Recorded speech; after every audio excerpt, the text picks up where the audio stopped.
जय हिंद बच्चों, myself Seema Saljanan. Thanks to come to my channel NCERT biology Sai basics. जी हाँ बच्चों, Sai basics is the brand name and Sai basics zoology, UPSC zoology Sai basics, life science Sai basics and now NCERT biology Sai basics.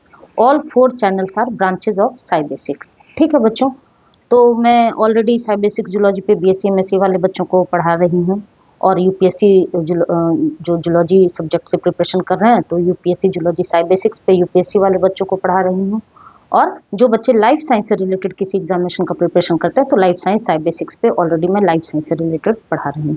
ये मेरा 4th channel है NCERT biology Sai basics, जो completely dedicated होगा 11th-12th वाले बच्चों के लिए, सीयूईटी वाले बच्चों के लिए जो सीयूटी यूजी का एंट्रेंस देंगे उनके लिए, प्लस मीन्स जहाँ भी एनसीईआरटी से, जैसे पब्लिक सर्विस कमीशन में आपके प्री में एनसीईआरटी से क्वेश्चन ले लिया जाता है तो उनके लिए भी हेल्पफुल होने वाला है। तो मीन्स जहाँ भी, चाहे वो नीट का एग्जामिनेशन हो या फिर आपका किसी भी स्टेट बोर्ड का एग्जामिनेशन हो, ऑलमोस्ट हर एक जगह अब एनसीईआरटी करिकुलम कर दिया गया है। चूँकि ये फर्स्ट वीडियो है तो थोड़ा सा मुझे आपको बताना ज़रूरी है अपने बारे में और मैं किस तरह से आगे आपको प्रोसीड करूँगी अपने चैनल को।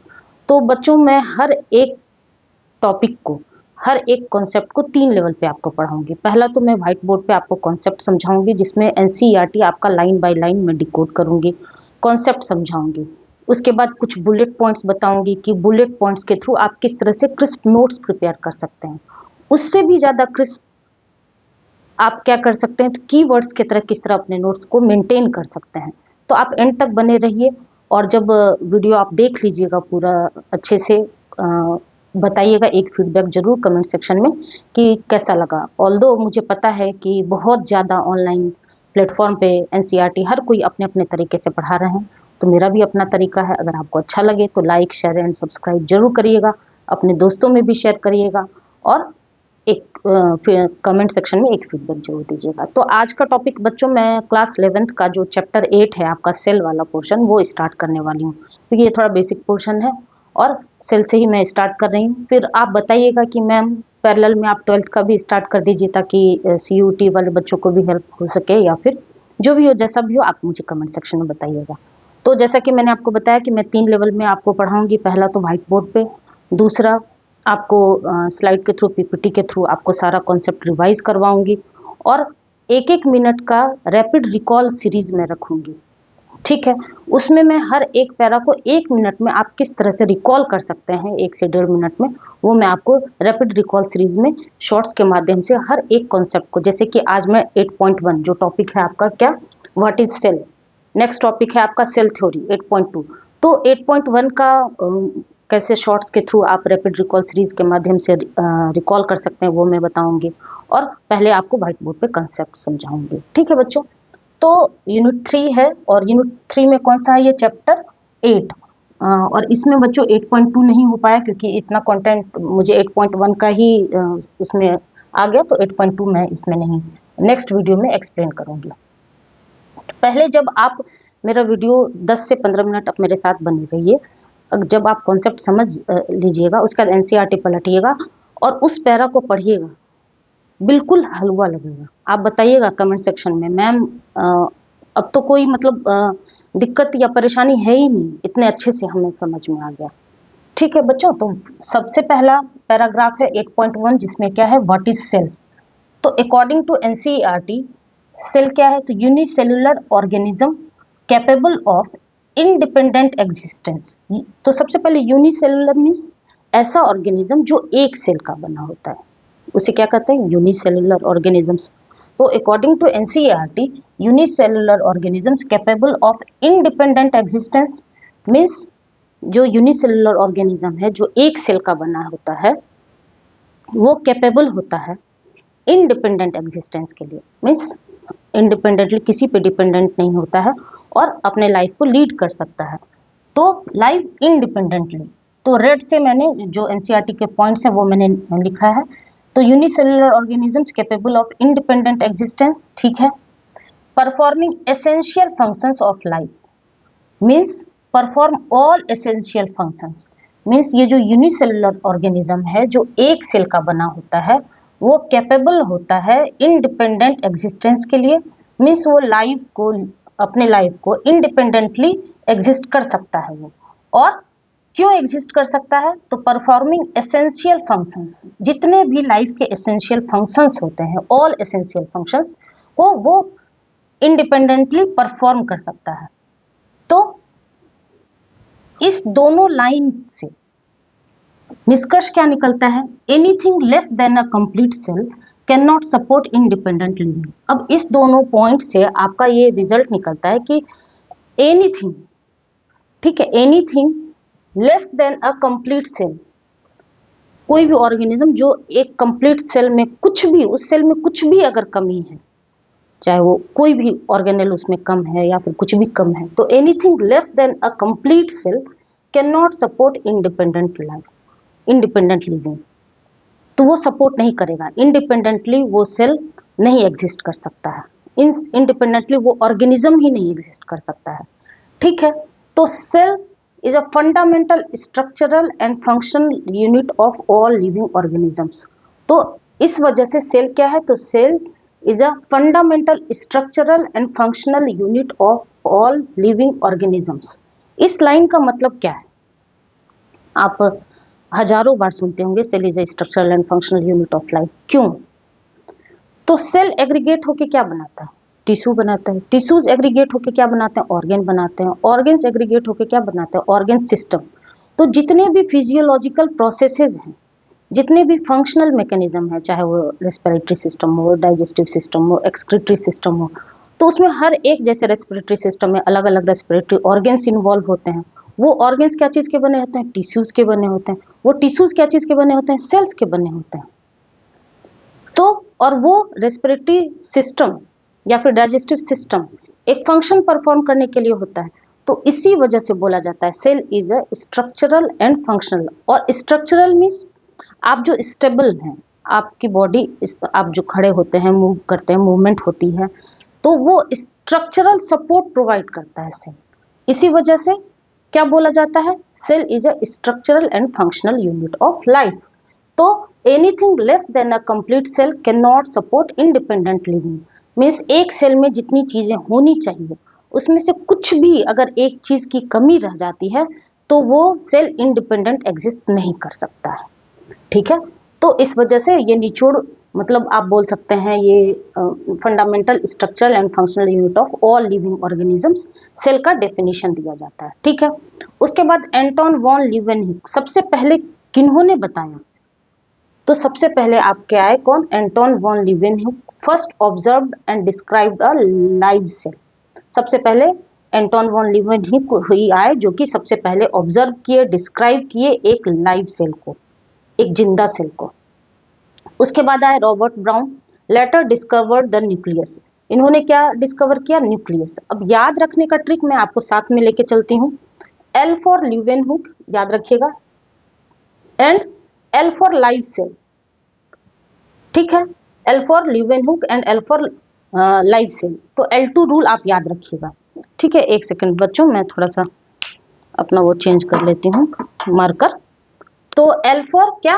L for Leeuwenhoek and L for live cell. तो ये क्या हो गया? ये आपका L2 रूल याद रखिएगा, यहां से याद रहेगा। दूसरा Robert Brown, later discovered nucleus. इसके याद रखने का ट्रिक क्या है? ब्राउन एन लास्ट में है और यहाँ पर एन स्टार्टिंग में है, तो इससे आप याद रखिएगा N N N N2 rule से आपको याद रहेगा। ऑल्दो ये रॉबर्ट ब्राउन का लास्ट लेटर है, बट याद रखने के लिए थोड़ा बहुत आपको ट्रिक साथ में लेके चलना पड़ेगा। तो रॉबर्ट ब्राउन ने क्या डिस्कवर किया? न्यूक्लियस की डिस्कवरी की।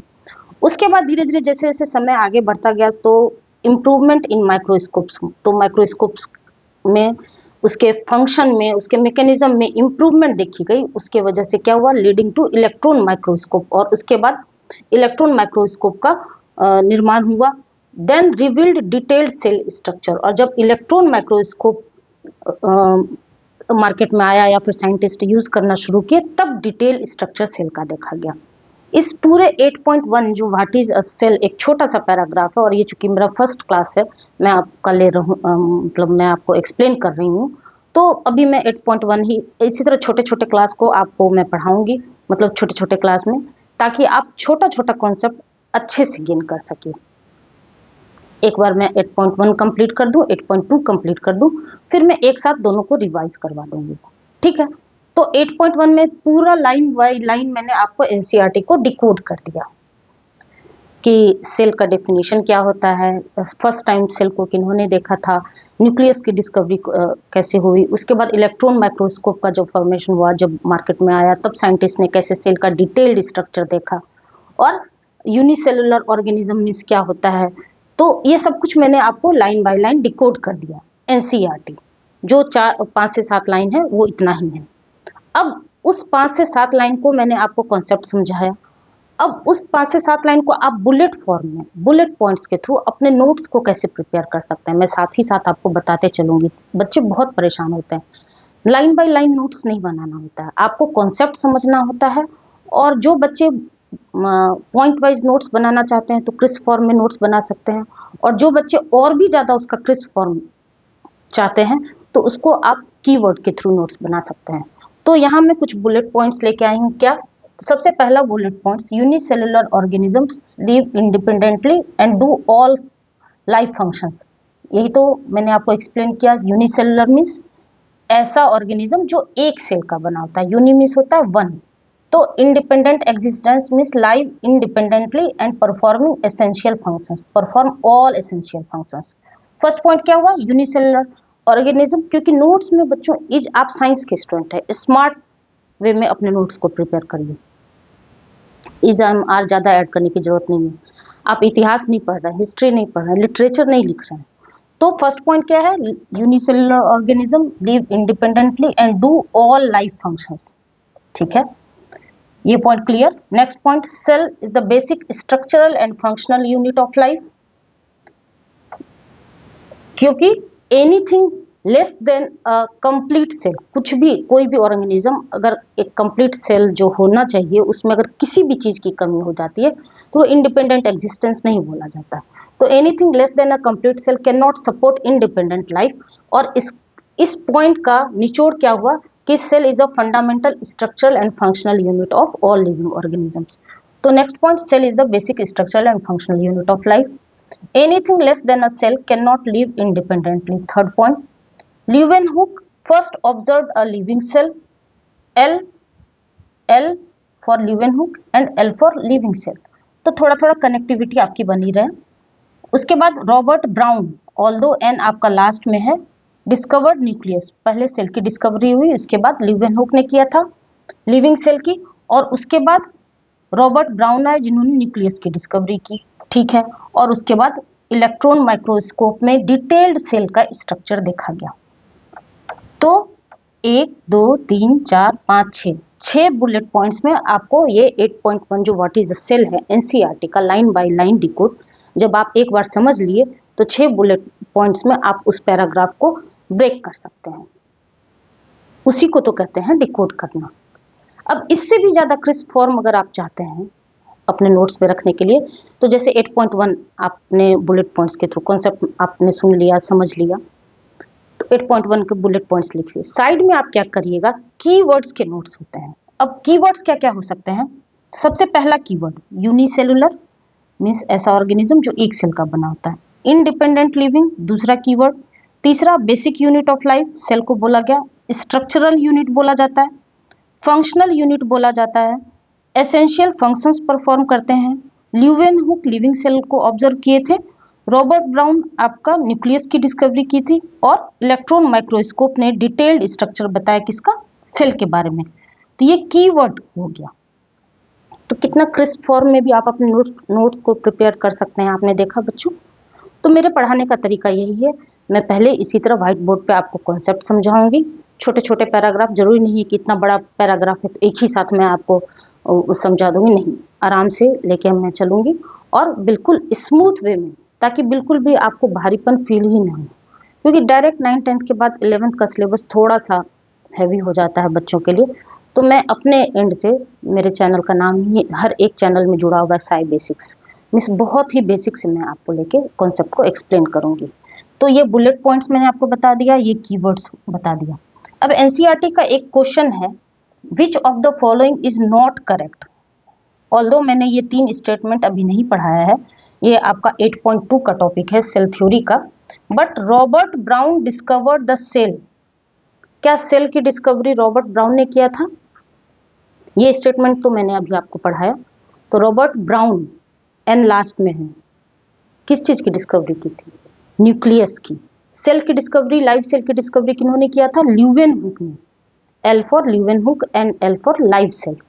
तो मैं आपको जो भी टॉपिक डील करूंगी तो उससे जो भी क्वेश्चन एनसीईआरटी में बन के आए हैं वो मैं साथ में आपको बताते चलूंगी, ठीक है।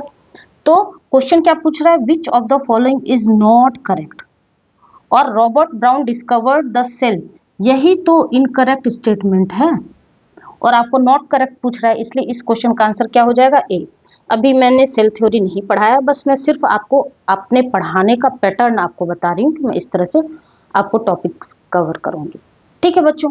अगर अच्छा लगे तो मुस्कुराइए, अगर आपको ये लेक्चर बेनिफिशियल लगे तो लाइक शेयर एंड सब्सक्राइब जरूर करिएगा और कमेंट सेक्शन में एक फीडबैक जरूर दीजिएगा कि मैम अच्छा लगा, समझ में आया, आप इसी तरह कंटिन्यू करिए तो मैं आगे कंटिन्यू करूंगी, ठीक है बच्चों। मिलते हैं नेक्स्ट वीडियो में, तब तक के लिए थैंक यू।